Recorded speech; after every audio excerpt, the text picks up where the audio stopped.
दर्शकवृन्द नमस्कार। प्रधानमन्त्री शेरबहादुर देउवा र अमेरिकी विदेश मन्त्री एन्टोनी ब्लिन्केन बीच टेलिफोन संवाद भएको छ। अमेरिकी विदेश मन्त्री एन्टोनी ब्लिन्केनले गरेको फोन प्रधानमन्त्री देउवाले रिसिभ गरेको विदेश मन्त्रीको सचिवालयले ट्विट गर्दै जानकारी दिएको छ। फोन वार्तामा रुस युक्रेनको युद्धमा नेपालले युक्रेनलाई गरेको समर्थन र एमसिसीका विषयमा छलफल भएको विदेश मन्त्रीको सचिवालयले जनाएको छ। केही दिन अघि नेपालले युक्रेनलाई समर्थन गरेको थियो। विशेष गरी अमेरिकाले एमसिसी बारेमा आर्थिक विकास र क्षेत्रीय चुनौतीहरूसँगै मिलेर काम गर्न जारी राख्नेछौँ जनाएको ट्विटमा जनाइएको छ। राति भएको कुराकानीका कारण नेपालले भने विदेश मन्त्रीसँगको कुराकानी सार्वजनिक गरेको छैन। यता अमेरिकी सहयोग नियोग मिलेनियम च्यालेन्ज कर्पोरेसन एमसिसी सम्झौताको व्याख्यात्मक घोषणासँगै संसदद्वारा पारित गरिएपछि सत्तारूढ नेकपा माओवादी केन्द्रभित्र विवाद चर्किएको छ। माओवादीका वरिष्ठ नेता नारायण काजी श्रेष्ठ, अध्यक्ष पुष्पकमल दाहाल प्रचण्डसँग असन्तुष्ट छन्। एमसिसी व्याख्यात्मक घोषणा पश्चात पारित गर्न दलले 5 दलीय गठबन्धनमा सहमति गरेका थिए। श्रेष्ठले अन्य असन्तुष्ट नेताहरूसँग अब के गर्ने भन्दै छलफलमा जुटेपछि दाहाल उनलाई फकाउन लागि परेका छन्।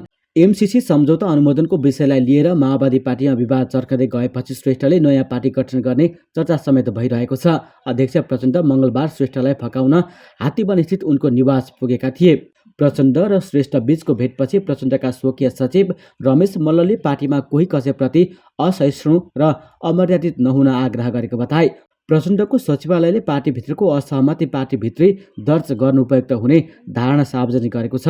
अध्यक्ष प्रचण्डले श्रेष्ठसँग भेटेर आफ्नो असन्तुष्टि पार्टीको बैठकमा राख्न आग्रह गरेका छन्। पार्टीका नेताहरूबीच कहिलेकाहीँ मुद्दागत वा विषयगत अस्पष्टता र असहमति हुने, तर ती विषय पद्धति अनुरूप पार्टी कमिटीमा दर्ज गर्नुपर्ने प्रचण्डका स्वकीय सचिवले बताएका हुन्। श्रेष्ठले संसदद्वारा एमसिसी पारित भएको दिनलाई आम देशभक्त नेपाली जनताले कालो दिनका रूपमा लिने टिप्पणी गरेका थिए। एमसिसीलाई उनले राष्ट्रघाती सम्झौताको संज्ञा समेत दिएका छन्। प्रचण्डसँगको भेटमा नेता श्रेष्ठले एमसिसी राष्ट्रहित विपरीत हुँदाहुँदै पारित गर्न सहमति किन गरेको भन्दै असन्तुष्टि पोखेका छन्। माओवादी स्रोतका अनुसार प्रचण्डसँग श्रेष्ठ अझै असन्तुष्ट छन्। प्रचण्डले जति फकाए पनि उनी आफ्नो अडानमा यथावत छन्। यसअघि माओवादीको बैठकमा नेता श्रेष्ठ, कृष्णबहादुर महरा, देव गुरुङ, लीलामणि पोखरेल, गिरिराजमणि पोखरेल, अञ्जना विसङ्खे, रेखा शर्मा लगायतका नेताहरूले एमसिसी पारित गर्न हुँदैन भन्दै असन्तुष्टि व्यक्त गरेका थिए। संसदहरू रेखा शर्मा, जयपुरी घरती, यशोदा सुवेदी लगायतका नेताहरू समेत प्रचण्डबाट असन्तुष्ट छन्।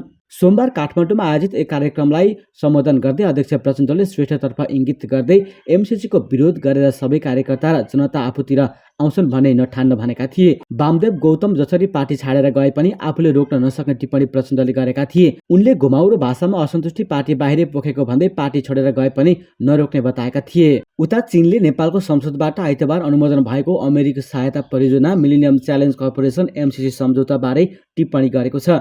चिनिया विदेश मन्त्रालयमा सोमबार आयोजित पत्रकार सम्मेलनमा प्रवक्ता वाङ वनविङले नेपालको संसदबाट अनुमोदित एमसिसीसँगै व्याख्यात्मक घोषणाको चीनले अध्ययन गरिरहेको बताएका हुन्। पत्रकारले उनलाई अमेरिकी परियोजना नेपालको संसदले अनुमोदन गरेको बारेमा प्रश्न सोधेका थिए। उक्त प्रश्नको जवाफमा वाङले नेपाल एक सार्वभौम देश भएको र अहिले उक्त व्याख्यात्मक घोषणामा थप टिप्पणी नभएको बताएका छन्।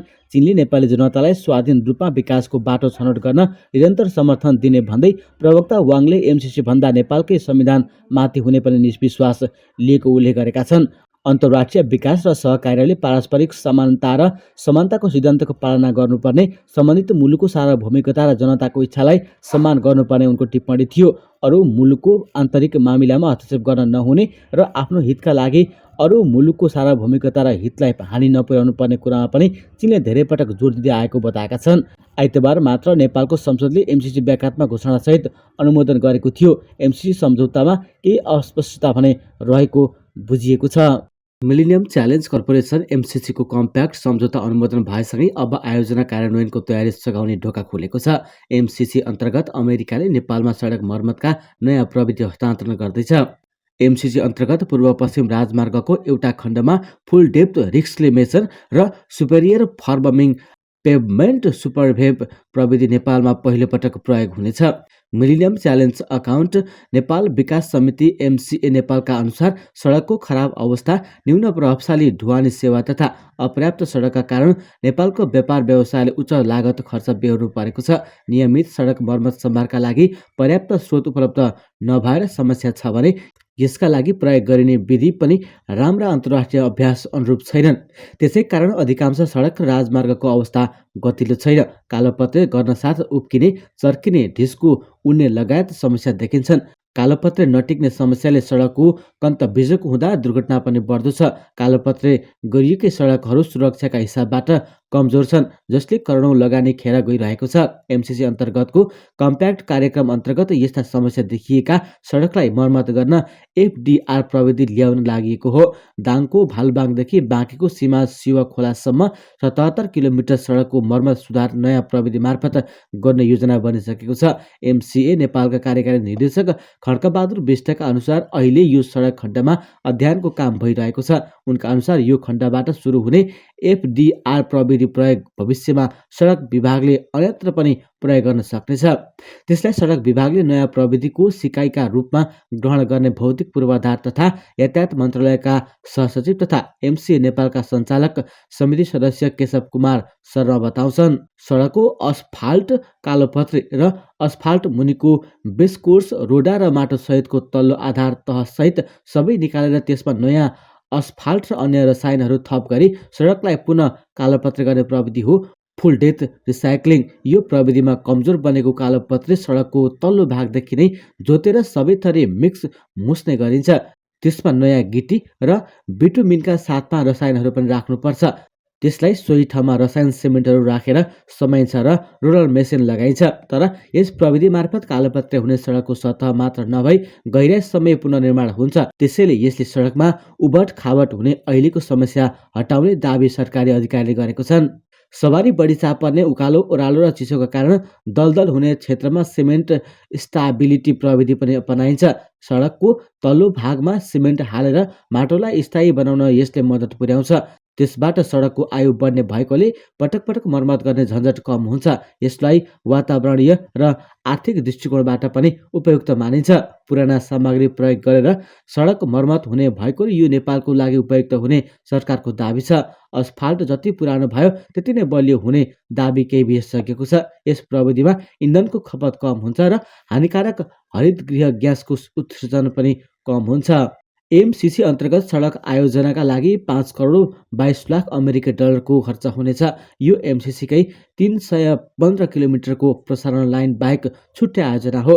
यो आयोजनाले उपलब्ध गराइने प्रविधि सहयोगले सडक मर्मत सम्बन्धी योजना तर्जुमा, मूल्याङ्कन तथा नियमित एवं आवश्यक मर्मत सम्भार कार्य समन्वयनका लागि सडक विभाग तथा सडक बोर्ड नेपालको क्षमता बढाउने विश्वास गरिएको छ। सुरुमा नयाँ प्रविधि प्रयोग गर्ने गरी एमसिसी अन्तर्गत 5 वटा सडक आयोजना सञ्चालन हुने तय भएको थियो।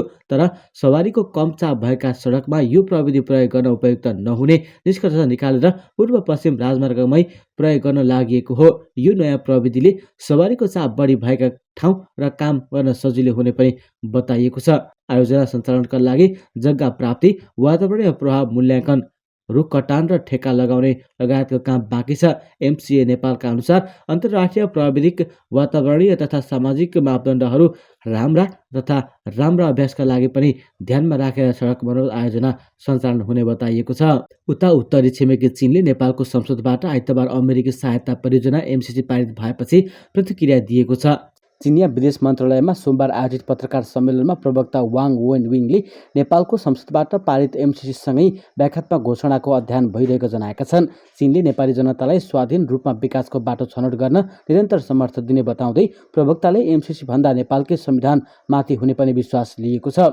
चीनले नेपालको संसदबाट एमसिसीसँगै पारित गरेको व्याख्यात्मक घोषणा पत्र देखेको छ। अन्तर्राष्ट्रिय विकास र सहकार्यले पारस्परिक समानता र समानताको सिद्धान्तको पालना गर्नुपर्ने, सम्बन्धित मुलुकको सार्वभौमिकता र जनताको इच्छालाई सम्मान गर्नुपर्ने, अरू मुलुकको आन्तरिक मामिलाको हस्तक्षेप गर्न नहुने, कुनै पनि राजनीतिक पूर्व शर्त नथप्ने, आफ्नो हितका लागि अरू मुलुकको सार्वभौमिकता र हितलाई हानि नपुर्याउनु पर्ने कुरामा चीनले धेरै पटकमा जोड दिँदै आएको छ, उनले पत्रकार सम्मेलनमा भनेका हुन्। यता सत्तारूढ नेकपा माओवादी केन्द्रका अध्यक्ष पुष्पकमल दाहालले एमसिसी सम्झौता संसदबाट अनुमोदन भएसँगै मुलुक दुर्घटनाबाट जोगिएको बताएका छन्। निजी निवास खुमलटारमा सोमबार पत्रकार सम्मेलन गरी अध्यक्ष दाहालले एमसिसीका कारण राजनीतिक दलहरू र समाज नै विभाजित भई प्राप्त उपलब्धि पनि गुम्ने खतरा पैदा भएको बताएका हुन्। प्रतिनिधि सभाबाट एमसिसी त्यसपछि सम्झौताको व्याख्यात्मक घोषणासहित अनुमोदन हुनुले व्याख्यात्मक घोषणाले पनि कानुनी मान्यता प्राप्त गरेको अध्यक्ष दाहालले बताए। 12 बुधे व्याख्यात्मक घोषणासहित अनुमोदन भए पश्चात नेपाली समाज विभाजन हुनबाट पनि बचेको उनले उल्लेख गरेका छन्।